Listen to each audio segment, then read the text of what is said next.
और कम से कम आपके पास 15 क्वेश्चन होंगे या 20 क्वेश्चन, 15 से 20 क्वेश्चन वर्क दिया गया था। और इसके पहले भी आपको वर्क दिया गया था 10 क्वेश्चंस। उस 10 क्वेश्चन का आज आपको आंसर प्रोवाइड हो जाएगा और इसका आंसर तो आपके पास था ही। ठीक है, आइए देखते हैं कहाँ प्रॉब्लम में है।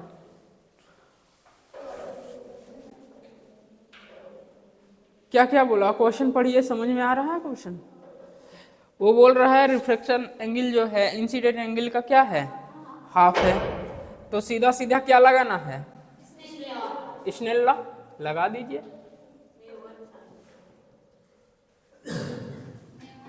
ऊपर का रिफ्रैक्टिव इंडेक्स 1, ऊपर का एंगल साइन आई, नीचे का रिफ्रैक्टिव इंडेक्स म्यू, नीचे का एंगल कितना, साइन आर। अब ये कितना दिया है, आई बाई 2। तो sine I is equal to mu sine I by 2। Half angle concept आपको पता होगा, sine 2 theta is equal to क्या होगा, 2 साइन थीटा कॉस थीटा। यही क्या लिख सकते हैं इसको, 2 sine I by 2 cos i by 2 is equal to mu sine I by 2। Sine I by 2 sine I by 2 cancel हो जाएगा, cos i by 2 is equal to mu by 2। बताइए क्या लिख सकते हैं इसको, i by 2 cos inverse mu by 2। तो ये हो जाएगा incident angle is equal to 2 cos inverse mu by 2। यही यहाँ पर प्रॉब्लम हुई होगी, इसको देखिए। Sine 2 theta is equal to 2 cos theta sine theta. Half angle बोला था, हाफ एंगल कॉन्सेप्ट। बाकी सब इजी थे, आप कर लिए होंगे। वर्क जो दिया गया था 10% जो पहले दिया गया था वो आपको हो जाएगा। सबसे पहले एनसीईआरटी निकालिए, एनसीईआरटी में क्वेश्चन दिया है वो करते हैं, फिर आगे क्लास को बढ़ाते हैं।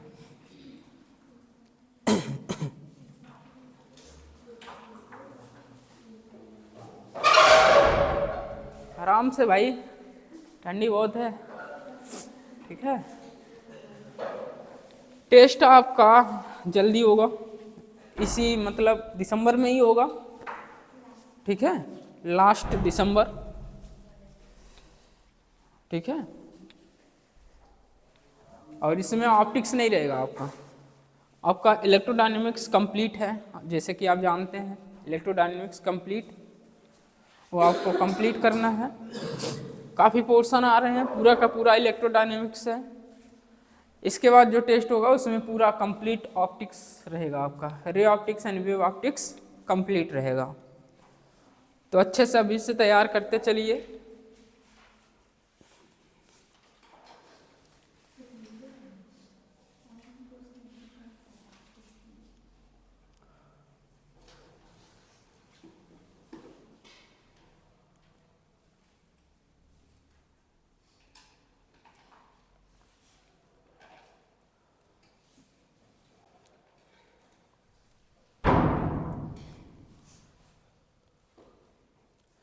एनसीईआरटी दीजिए हमें थोड़ा सा।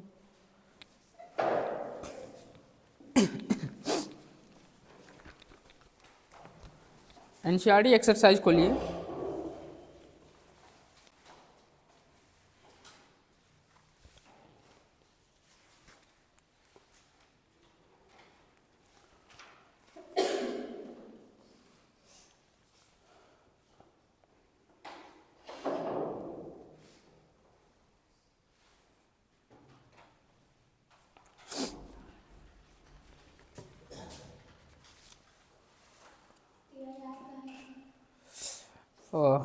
Example number exercise 9.16।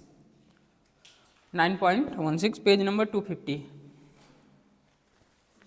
ठीक है, दिया मिला, पढ़िए उस क्वेश्चन को।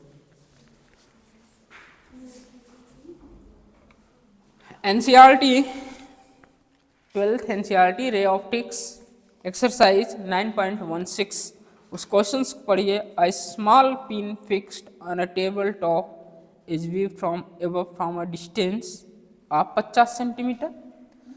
By what distance would be the pin appear to be raised? Appear to be raised मतलब शिफ्ट पूछ रहा है आपसे, ठीक है।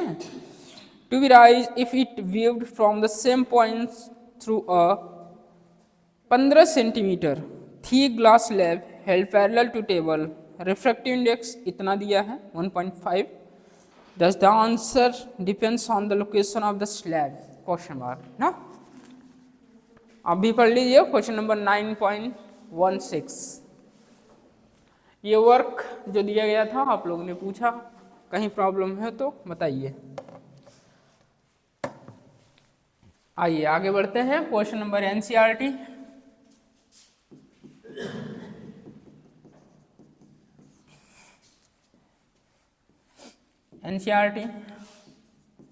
Page number 250 exercise 9.16।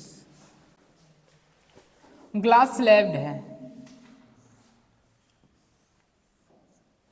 करा दिया गया है आपको ऐसे क्वेश्चंस। अब ग्लास स्लैब का थिकनेस कितना है? 15 सेंटीमीटर। ऑब्जर्वर बैठा दिया, देख रहा है। पिन कहाँ है, कितना राइज हुआ यही पूछ रहा है ना। ऐसे बनाया करिए, सोचा करिए। और जो ऑब्जर्वर पिन को देख रहा है कितना, 50 सेंटीमीटर। ऑब्जर्वर पिन को 50 सेंटीमीटर से व्यू कर रहा है, दिख रहा है, यही बनेगा। अब इसके बाद आपको क्या पूछा गया है, ये पूछा गया है, और इसको क्या बोलते हैं, शिफ्ट बोलते हैं। कितना शिफ्ट हुआ है ये पूछा गया आपसे। तो शिफ्ट इज इक्वल टू, आपको पढ़े हैं d1 - 1/μ थिकनेस या डेप्थ। बताइए 15 1 ग्लास रिफ्रैक्टिव इंडेक्स कितना है 1.5 मतलब 3/2।